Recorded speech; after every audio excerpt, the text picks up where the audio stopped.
O Diyos, Ikaw ang tunay na dakila sa mundo. Ikaw ang hari nagmahal ng tulad ko.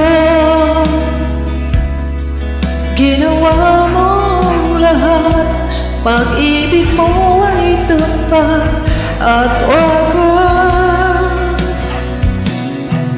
O Diyos, wala nang papantay sa kabutihan mo.